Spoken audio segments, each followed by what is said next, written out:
বাংলা সাহিত্যের কিছু রোমাঞ্চকর গল্প দিয়ে সাজানো আমাদের এই বিশেষ নিবেদন আজ আপনাদের জন্য নিবেদিত হতে চলেছে হেমেন্দ্র কুমার রায়ের রচিত ভৌতিক সমগ্র সংকলন থেকে গৃহীত ভৌতিক রোমাঞ্চকর গল্প আধখাওয়া মরা। গল্পের সূত্রধর আমি, জয়িতা। গল্প পাঠে স্বপ্নময় এবং অন্যান্য চরিত্রে রয়েছে শুভজিৎ, চন্দ্ররূপ, অর্ঘ্য, সুস্মিতা এবং সৈকত। শুরু হচ্ছে আজকের নিবেদন আধখাওয়া মরা।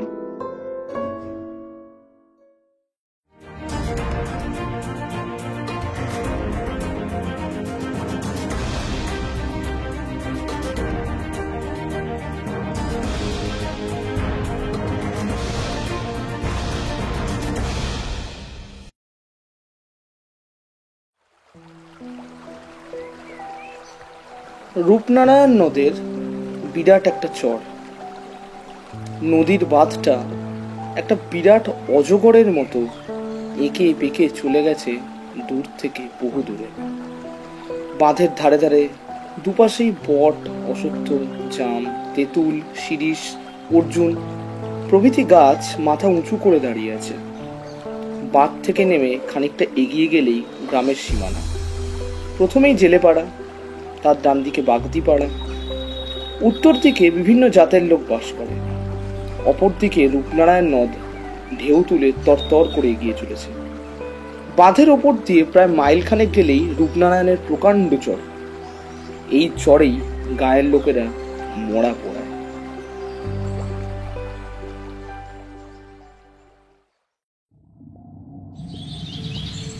আশেপাশের প্রায় 10খানা গায়ের মধ্যে ওই একটাই শ্মশান।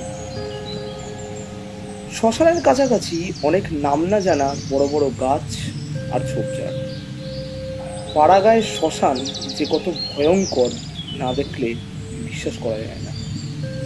শ্মশানের চারদিকে ছড়িয়ে পড়ে আছে পোড়া কাঠ, আধপোড়া বাঁশ, ছেঁড়া কাঁথা, ছেঁড়া কাপড়, ছেঁড়া মাদুর, মরার হাড়, ভাঙা হাঁড়ি আর সরা। যারা মরা পোড়াতে পারে না তারা সব মরা আর ছোট ছোট ছেলে মেয়েদের মরা মাটিতে পুঁতে দিয়ে যায়। তারপর সেই সব মরা মাটির ভেতর থেকে টেনে বের করে শিয়াল, কুকুর আর শকুনে মনের আনন্দে ছিঁড়ে ছিঁড়ে খায়। কাছের ঝাঁকড়া শিরীষ গাছটায় একদল শকুন থাকে।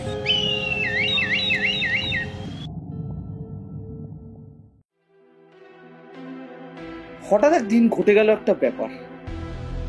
বাগদিপাড়ার নগেন্দ্রলুই বউয়ের সঙ্গে ঝগড়া করে বাড়ি থেকে চলে যায়। প্রায় 4 দিন কেটে গেল, সে আর বাড়ি ফেরে না দেখে সবাই চিন্তায় পড়ল। যেখানে যত আত্মীয় ছিল খোঁজ নেওয়া হলো, কিন্তু কোনো সন্ধান পাওয়া গেল না তার। সেদিন সকালে জেলেপাড়ার জনা কয়েক লোক ডিঙি ভাসিয়ে মাছ ধরতে ধরতে এসে পড়েছে শ্মশানের বেশ কাছাকাছি। হঠাৎ তাদের নাকে দুর্গন্ধ লাগলো, আর সেই সঙ্গে শকুনের ডানা ঝাপটানির শব্দ। সঙ্গে সঙ্গে তারা দেখলো নগেন্দ্রলুইয়ের পচা গলা মৃতদেহটা চরে এসে আটকে আছে। শকুনে খানিকটা ছিঁড়ে খেয়েছে, চোখ দুটো শকুনে খুবলে খেয়ে নিয়েছে, শুধু চোখের গর্ত দুটো আছে। জেলেরা এই বিভৎস দৃশ্য দেখে বাগদিপাড়ায় সংবাদ দিল। সকলে তখন সেখানে ছুটে এসে দেখল এত দুর্গন্ধ ছড়াচ্ছে যে কারোর সাধ্য নেই সেখানে দাঁড়ানো। তখন সবাই নাকে কাপড় চাপা দিয়ে মরাটার পায়ে দড়ি বেঁধে শ্মশানের ভেতরে এনে মাটি চাপা দিয়ে চলে গেল। রাত্রির বেলা মাটির ভেতর থেকে নগেনের মৃতদেহটা তুলে শিয়াল, কুকুরে খেয়ে ফেলল।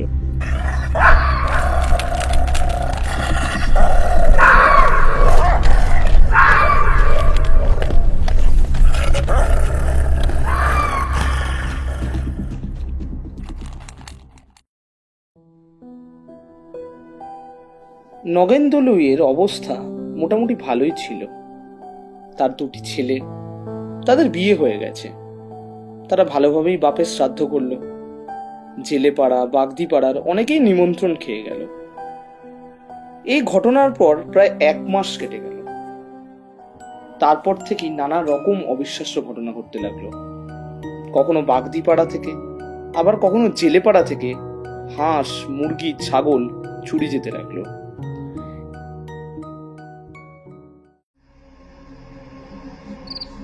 একদিন নগেনের বউ রাত্রে একটা শব্দ শুনে বাইরে এসে দেখলো তাদের আম গাছটার নিচে যেন কে একজন সাদা কাপড় গায়ে জড়িয়ে দাঁড়িয়ে আছে। সে ভয় পেয়ে চেঁচাতে চেঁচাতে ঘরে এসে দরজা বন্ধ করে দিল।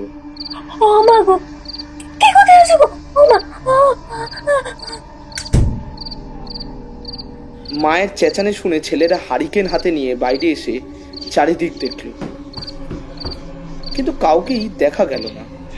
তখন তারা বলাবলি করতে লাগলো, ওসব মনের ভুল, গাছের ছায়া দেখে মা ভয় পেয়েছে। রাত্রে বাঁধের ওপর আর শ্মশানেও একটা কঙ্কালকে ঘোরাফেরা করতে দেখে গায়ের সবাই ভয় পেয়ে গেল। রাত্রে শ্মশানে মরা নিয়ে আসা বন্ধ করে দিল সবাই। জেলেরা সারাদিন রূপনারায়ণে মাছ ধরে। সন্ধে হলেই যে যার বাড়ি ফিরে আসতে লাগলো। এমনকি বাঁধের ওপর দিয়েও লোক চলাচল বন্ধ হয়ে গেল। সন্ধে হলেই রাস্তা একেবারে ফাঁকা।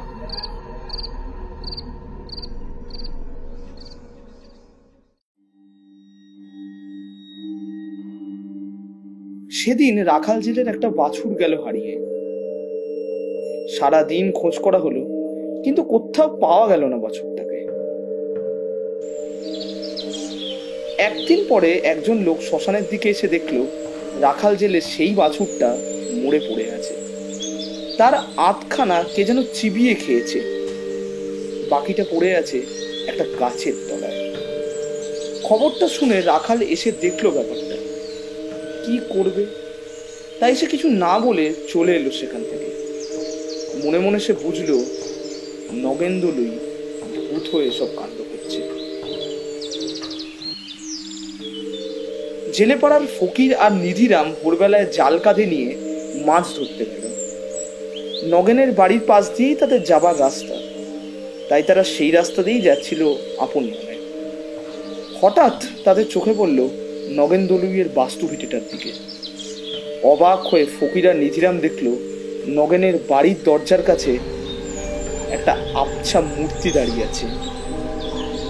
সারা দেহ তার সাদা কাপড়ে ঢাকা। ওরা চোর ভেবে জিজ্ঞাসা করলো, এখানে কে দাঁড়িয়ে আছিস রে? সঙ্গে সঙ্গে আবছা মূর্তিটা ঘুরে দাঁড়ালো। ওরা আশ্চর্য হয়ে দেখলো লোকটার মুখ দেখা যাচ্ছে না, শুধু চোখ দুটো যেন আগুনের গোলার মতো জ্বলছে। দেখতে দেখতে মূর্তিটা বিরাট লম্বা হয়ে গেল। এই ব্যাপার দেখে ফকির আর নিধিরাম ভয় পেয়ে, ওরে বাবা রে, গেলুম রে, পালা পালা পালা পালা বলে ছুটে পালালো প্রাণপণে। সবার মুখে মুখে জানাজানি হয়ে গেল। পাড়ার লোক ভয় পেয়ে সন্ধ্যে 7টার পর নগেন দলুইয়ের বাড়ির পাশের রাস্তা দিয়ে যাওয়া আসা বন্ধ করে দিল। ফকির জেলে নগেনের ছেলে দুটোকে বলল, বাপু, ব্যাপার খুব সুবিধের মনে হচ্ছে না। তোদের বাপ ভূত হয়েছে, তোরা ছেলেপুলে নিয়ে থাকিস, একটা কিছু ব্যবস্থা করতেই হবে তোদেরকে, তা না হলে কোনোদিন তোদেরও বিপদ হতে পারে। নগেনের বড় ছেলেটা ভয় পেয়ে বলল, কি ব্যবস্থা করা যায় বলো দেখি খুড়ো। মাও একদিন দেখেছিল, আমরা তার কথা বিশ্বাস করিনি, কিন্তু এখন দেখছি বিশ্বাস না করে উপায় নেই। নগেনের ছোট ছেলে বলল, আমিও সেদিন ভোরের দিকে বাইরে বেরিয়ে সাদা কাপড় ঢাকা এক মূর্তি দেখেছিলাম, কিন্তু সবাই ভয় পাবে বলে কাউকে কিছু বলিনি।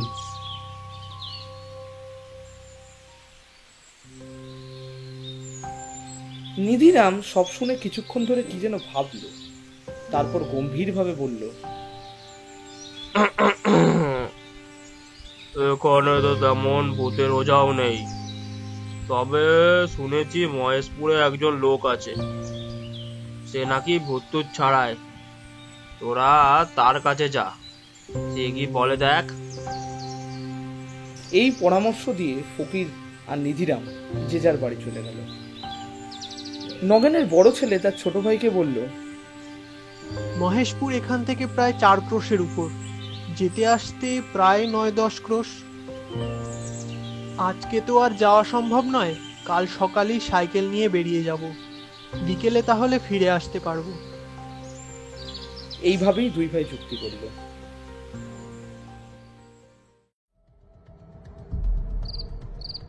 সেদিন রাত্রেই ঘটনাটা ঘটল নগেনের বাড়িতে। রাত্রে খাওয়া দাওয়া সেরে বাড়ির সবাই ঘুমিয়ে পড়েছিল। রাত প্রায় তখন 2-2:30 হবে।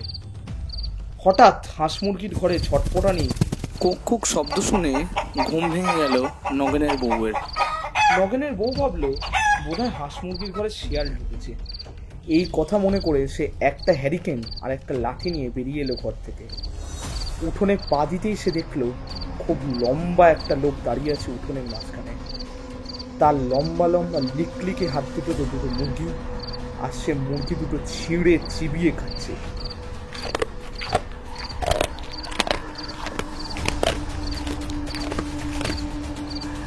এই দৃশ্য দেখে নগেনের বউ আ আ করে চিৎকার করে উঠোনে পড়ে অজ্ঞান হয়ে গেল।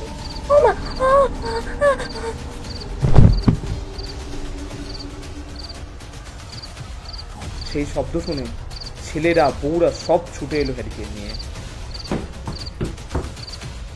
উঠোনের মাঝে মাকে অজ্ঞান হয়ে পড়ে থাকতে দেখে তাড়াতাড়ি জল পাখা নিয়ে এসে সবাই শুশ্রূষা করতে লাগলো। বেশ কিছুক্ষণ সেবা শুশ্রূষা করার পর জ্ঞান ফিরে এলো নগেনের বউ। ছেলেরা জিজ্ঞাসা করলো, কি হলো মা, তুমি অজ্ঞান হয়ে গেলে কেন? নগেনের বউ তখন হাঁপাতে হাঁপাতে 2-1 কথায় ছেলেদের সব ব্যাপারটা বলে উঠোনে যেখানে কঙ্কালটা দাঁড়িয়েছিল সেই জায়গাটা ইশারা করে দেখিয়ে দিল।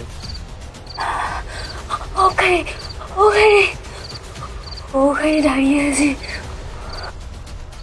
সবাই আলো হাতে নিয়ে উঠোনের মাঝখানে গিয়ে দেখলো চারদিকে মুরগির পালক আর রক্ত ছড়ানো রয়েছে, কিন্তু ধারে কাছে কাউকেই দেখা গেল না। ছোট ছেলে বলল, হয়তো শেয়াল ঢুকে মুরগি খেয়েছে। রাতের অন্ধকারে শেয়ালের চোখ দুটো তো দপ দপ করে জ্বলে, মা হয়তো তাই দেখেই ভয় পেয়ে অজ্ঞান হয়ে গেছিল, আর তেমন কিছুই হয়নি। ছেলেদের কথা শুনে নগেনের বউ বলল, তোরা আমার কথা বিশ্বাস করলি না, কিন্তু আমি স্পষ্ট দেখেছি খুব লম্বা একটা মূর্তি উঠোনে দাঁড়িয়ে আছে। তার সারা দেহে সাদা কাপড়ে ঢাকা, মুখটাও দেখা যাচ্ছে না, চোখ দুটো দপ দপ করে জ্বলছে। তার লিকলিকে লম্বা হাতে দুটো মুরগি, সেই মুরগি দুটোকে ছিঁড়ে ছুঁড়ে খাচ্ছে। এইসব কথাবার্তা হচ্ছে নিজেদের মধ্যে। এমন সময় বাড়ির পেছন দিকে শোনা গেল একটা ভয়ঙ্কর হাসির শব্দ।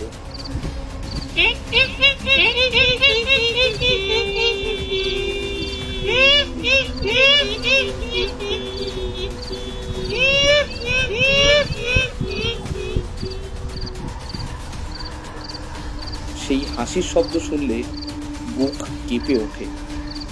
সেই শব্দ শুনে সবাই চমকে উঠল। তারা বুঝতে পারলো এটা একটা ভৌতিক কাণ্ড ছাড়া আর কিছুই হতে পারে না। ভয় পেয়ে সবাই ঘরে ঢুকে বসে রইল সকাল হওয়ার অপেক্ষায়।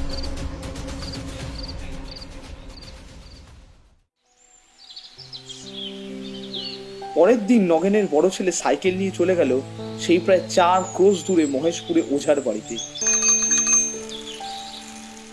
কিন্তু মুশকিল হলো ওঝা তখন অসুস্থ। নগেনের ছেলে একে একে সব কথা বলল তাকে। ওঝা সব কথা মন দিয়ে শুনল। দেখো বাবা, আমারও তো বয়স হয়েছে, তাছাড়া আজ 1 সপ্তাহের ওপর আমি উঠে হাঁটতে পারছি না। একটু সুস্থ হই, তারপর আমি গিয়ে সব ব্যবস্থা করে আসবো। কিচ্ছু চিন্তা করো না। এখন বলো, তোমাদের ঘরে মোট কতজন লোক আছে? নগেনের ছেলে বলল, সব শুদ্ধ 8 জন। ওঝা বলল, আমি তোমাকে 8টা মাদুলি দিচ্ছি, কালো সুতোয় বেঁধে রাখবে হাতে, আর ছেলেদেরও গলায় বেঁধে দেবে। আর এই 4টে পেরেক নাও, তোমার ভিড়ের 4 কোণে পুঁতে দিও, তাহলে সে আর তোমাদের বাড়ির সীমানায় আসতে পারবে না। এই কথা বলে ওঝা 8টা মাদুলি আর 4টে বড় বড় পেরেক তার হাতে দিল। পেরেক আর মাদুলি নিয়ে নগেনের বড় ছেলে বিকেলের দিকে ফিরে এলো। তারপর ওঝার কথা মতো সকলকে মাদুলি পরানো হলো আর পেরেক পুঁতে দেওয়া হলো। সেদিন থেকে নগেন দলুইয়ের বাড়িতে ভূতের উপদ্রব কমে গেছে বটে, কিন্তু গ্রামে উপদ্রব বেড়ে গেল। গায়ের লোকের ঘর থেকে হাঁস, মুরগি আর ছাগল প্রায়ই চুরি যেতে লাগলো। অন্ধকারে সেই ছায়ামূর্তিকেও দেখলো অনেক লোক। তাছাড়া কারোর বাড়িতে গভীর রাতে ইট পড়তে থাকে দুমদাম করে। আবার কারো বাড়িতে গরুর হাড়, মোষের হাড়, এমনকি মানুষের হাড়ও পড়তে থাকে। আবার কারো ঘরের চালে মরা পোড়া কাঠ, বাঁশ পড়তে থাকে।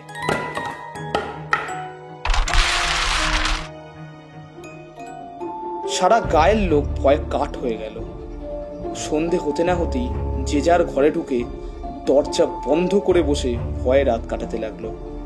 সন্ধ্যের পর অত বড় গ্রামটা যেন শ্মশানের মতো জনশূন্য হয়ে যায়। সেদিন রাত্রে অনেক দূর থেকে একদল লোক একটা মোড়া নিয়ে শ্মশানে এলো পোড়াতে। লোকগুলো চিতা সাজিয়ে মোড়াটাকে তার উপর আগুন দিল। তারপর সব যাত্রীরা একটু দূরে বসে আপন মনে তামাক টানতে লাগলো।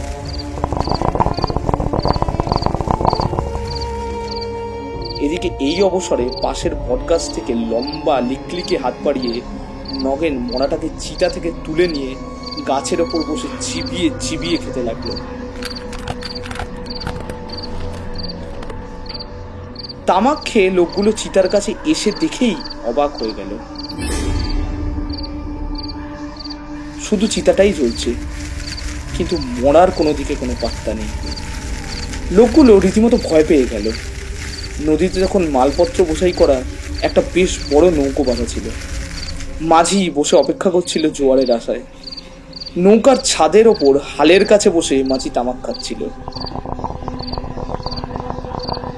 অনেক আগেই সে ব্যাপারটা লক্ষ্য করেছিল, কিন্তু শবদাহকারীরা পাছে ভয় পায়, এজন্য সে চুপচাপ দেখে যাচ্ছিল। সব যাত্রীরা যখন ভয় পেয়ে বাঁচাও বাঁচাও বলে চেঁচাতে লাগলো, আর নৌকার আলো দেখে সেদিকে ছুটে গেল, তখন নৌকার মাঝি চেঁচিয়ে বলল, ভয় পেও না তোমরা, ওইখানে দাঁড়িয়ে থাকো, আমি যাচ্ছি। মাঝির কথা শুনে সব যাত্রীরা সেইখানেই দাঁড়িয়ে ভয়ে কাঁপতে লাগলো। নৌকার মাঝিটি ছিল একজন বেশ নামকরা ভূতের ওঝা। সে একটা পুটলি হাতে নিয়ে আর এক হাতে হুঁকো নিয়ে নৌকা থেকে নেমে এলো শ্মশানে। লোকগুলোকে তখন মাঝি তার কাছে বসিয়ে বিড়বিড় করে কিসব মন্ত্র বলতে বলতে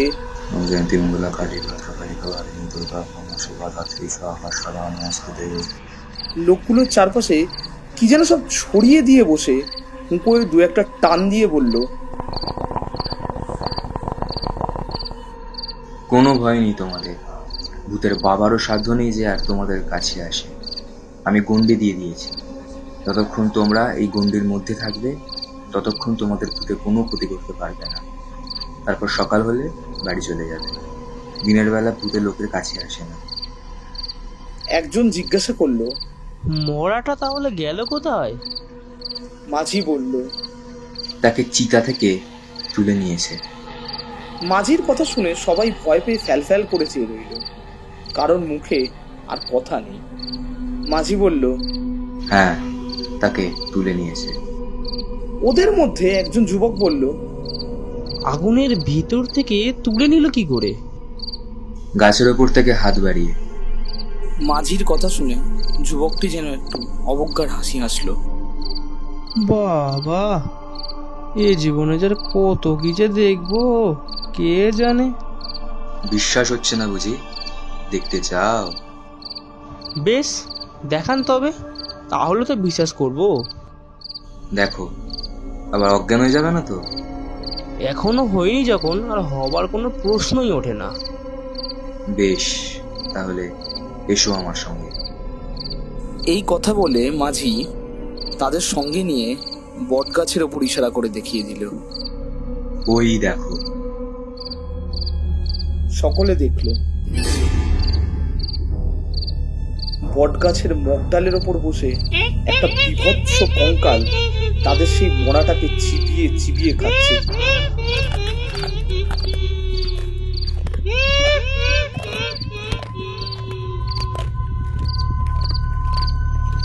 ভয় পেয়ে সবাই চোখে হাত চাপা দিয়ে মাঝির কাছে সরে এলো। মাঝি বলল, এবার বিশ্বাস হলো তো?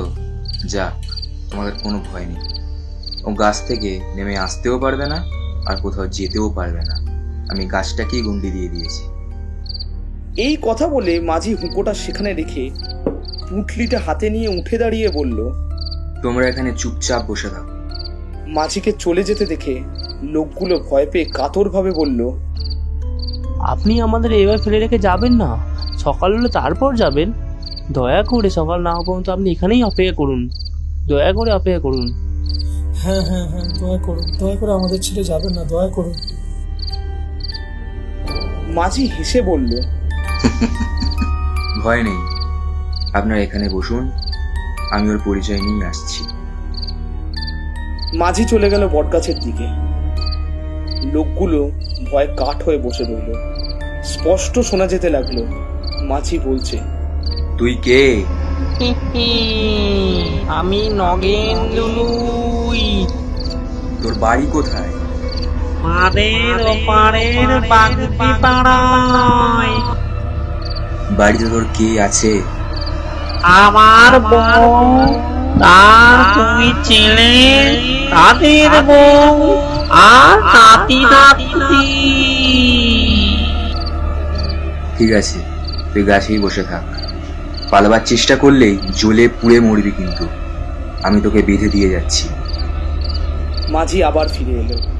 লোকগুলোকে বলল, সকাল হলেই আপনারা গাঁয়ে গিয়ে লোকজনদের ডেকে আনবেন।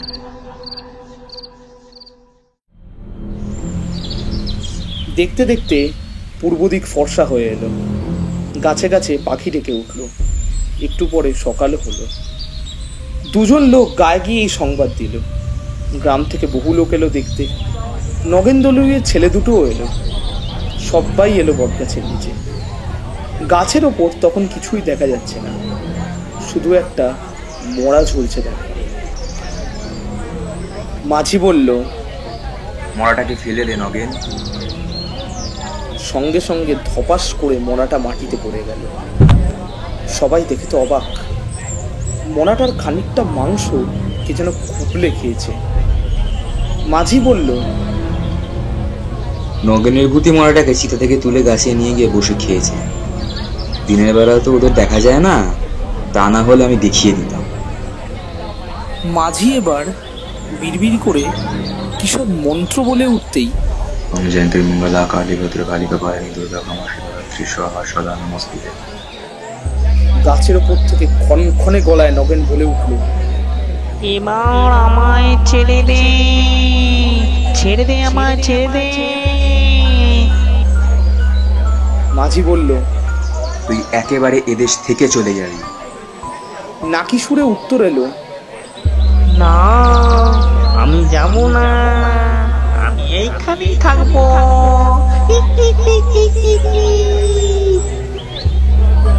এখানে আমার বউ ছেলে রয়েছে, তাছাড়া ওই বউটার জন্য আমি জলে ঝাঁপ দিয়ে মরেছি। আমি তাকেও ঘাড় মোটকে শেষ করবো।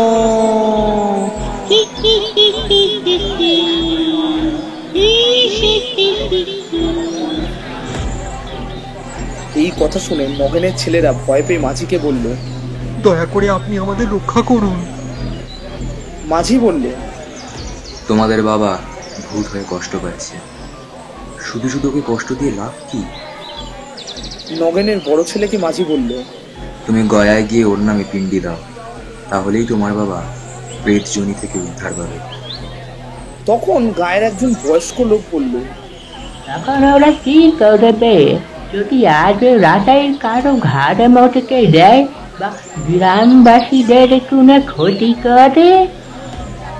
তা পারবে না, আমি গাছের চারদিকে গন্ডি দিয়ে যাচ্ছি, ও গাছ থেকে কোথাও যেতে পারবে না। 7 দিন এই গাছে ও বন্দিয়ে থাকবে, তার মধ্যে পিণ্ডি দেওয়া না হলে ও আবার গ্রামে গিয়ে উপদ্রব করবে। নগেনের ছেলে বলল, আমি আজই রওনা হয়ে যাচ্ছি। মাঝি বলল, তুই উদ্ধার হলে কি চিহ্ন রেখে যাবি? এবার কিন্তু কোনো উত্তর এলো না। গাছের ওপর থেকে খোনা গলায় চেঁচিয়ে উঠল নগেনের ভূতটা, ওরে বাবা রে, গেছি রে গেছি, জ্বলে গেলুম রে, বাঁচা বাঁচা। বল, কি চিহ্ন রেখে যাবি? দাঁড়াও দাঁড়াও দাঁড়াও, বলছি বলছি, দাঁড়াও। এই বলে একটু থেমে তারপর বলল, এই গাছের একটা মোটা ডাল ভেঙে দিয়ে যাব। মাঝি তখন লোকগুলোকে বলল, আপনারা মরাটা নিয়ে গিয়ে পুড়িয়ে দিন। তারপর গ্রামবাসীদের বলল, আপনারা ফিরে যান, আজ থেকে আর গায়ে কোনো উপদ্রব করবে না নবী।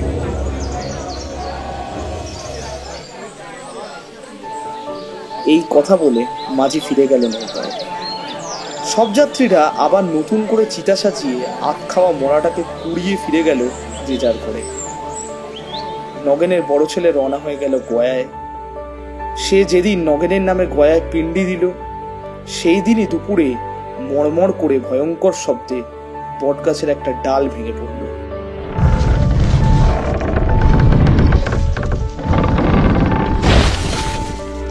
অবাক হয়ে গ্রামবাসীরা দেখল সেই দৃশ্য। সেদিন থেকে গায়ে আর কোনো ভূতের উপদ্রব রইল না।